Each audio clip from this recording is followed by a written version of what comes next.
नमस्कार साथियों, मैं विनोद पाठक और हमारे सभी वरिष्ठ सहयोगी जनपद सोनभद्र से ओबरा विधानसभा क्षेत्र 403 है ना 403 यहाँ के पूर्व भाजपा विधायक माननीय संजीव गौड़ जी के दोबारा विधायक बनने के उपलक्ष्य में हम लोग अपने प्रतिष्ठान, अपने वरिष्ठ सहयोगी हंसराज शुक्ला जी के प्रतिष्ठान हम शुक्ला ब्रदर्स पर आज मिष्ठान वितरण का कार्यक्रम रखा गया और उसके उपलक्ष्य में यहाँ पर हम अपने सभी वरिष्ठ सहयोगियों को धन्यवाद देते हैं। हमारे साथ हैं हमारे हंसराज शुक्ला जी और उनके बगल में है हमारे वरिष्ठ सहयोगी और सबसे वरिष्ठ जन माननीय रमेश उपाध्याय जी,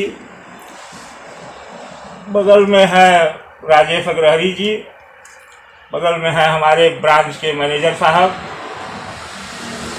तो यहाँ हम लोगों ने यह कार्यक्रम आयोजित किया हंसराज शुक्ला जी के सौजन्य से और यहाँ हम चाहेंगे कि दो शब्द शुक्ला जी बोले, क्या विचार है। सभी को जय श्री राम।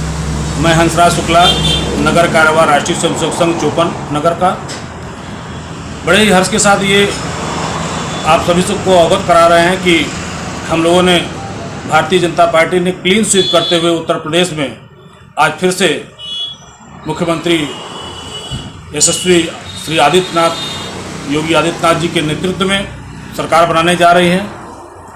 ये सिर्फ एक पार्टी की विजय नहीं है बल्कि एक विचारधारा की विजय है, असत्य पे सत्य की विजय है और आने वाले भविष्य को सुनहरा सवेरा देने की विजय है।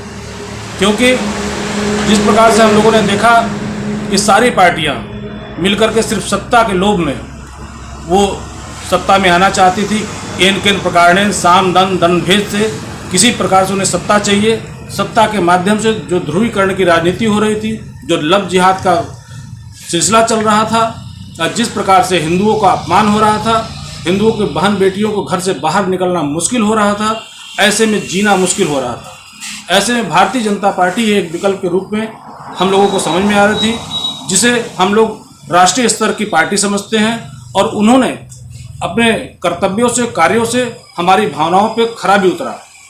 इसीलिए हम लोगों ने एक बार पुनः भारतीय जनता पार्टी के सभी प्रत्याशियों को बिना उनका चेहरा देखे कि क्या वो कौन है, कैसे हैं, इस पर विचार न करते हुए सिर्फ योगी जी और मोदी जी के कार्यों को ध्यान में रखते हुए, उनकी कथनी और करने को ध्यान में रखते हुए हमने भारतीय जनता पार्टी को वोट दिया और उसके लिए वोट देने के लिए अपील किया, जिसके लिए अपने आप को हम गर्वान्वित महसूस करते हैं और ये उम्मीद करते हैं कि ये पार्टी हमारी सभी भावनाओं पर खरी उतरेगी। जिस प्रकार से राम मंदिर का मार्ग प्रशस्त किया, उसी प्रकार से आगे भी मथुरा काशी भी बाकी है। इसलिए हम चाहेंगे कि मथुरा काशी की भी चर्चा हो और साथ में राम मंदिर का भव्य मंदिर बने। इन्हीं शब्दों के साथ सभी को जय जय श्री राम। जय श्री राम।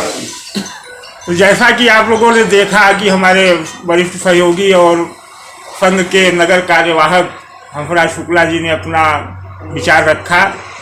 शुक्ला जी ने अपने विचार रखे लेकिन अपने महत्व को नहीं उजागर किया है, क्योंकि कोई भी वरिष्ठ व्यक्ति अपने महत्व को नहीं उजागर करता। नगर कार्यवाहक रहते हुए शुक्ला जी ने अपने संपूर्ण दायित्वों का बहुत ही उत्तम तरीके से पालन किया। घर घर जाकर के मोहल्ले में लोगों को कन्विंस किया वोट देने के लिए, लगातार बैठकें लेते रहे, जिसमें मैं भी सहयोगी रहा, साथ में रहा। तो जितनी शुक्ला जी की प्रशंसा की जाए कम है। और हमारा जनपद सोनभद्र जो वाराणसी मोदी जी के लोकसभा क्षेत्र से जस्ट बगल का जिला है, हमारे जनपद ने भाजपा को 4 सीटें जिताई है और यहाँ का कोई भी मतदाता अपने जाति धर्म के प्रभाव से ऊपर उठ करके वोटिंग किया है। तो माननीय योगी जी के चरणों में हम निवेदन करते हैं अपने सोनभद्र जनपद के लिए। हमारे जनपद की छोटी मोटी कुछ समस्याएं हैं, आगामी कार्यकाल में माननीय योगी जी यहाँ की समस्याओं का निदान करेंगे, हमें पूर्ण आशा और विश्वास है। इसी के साथ हमारा आज का यह कार्यक्रम समाप्त करते हैं।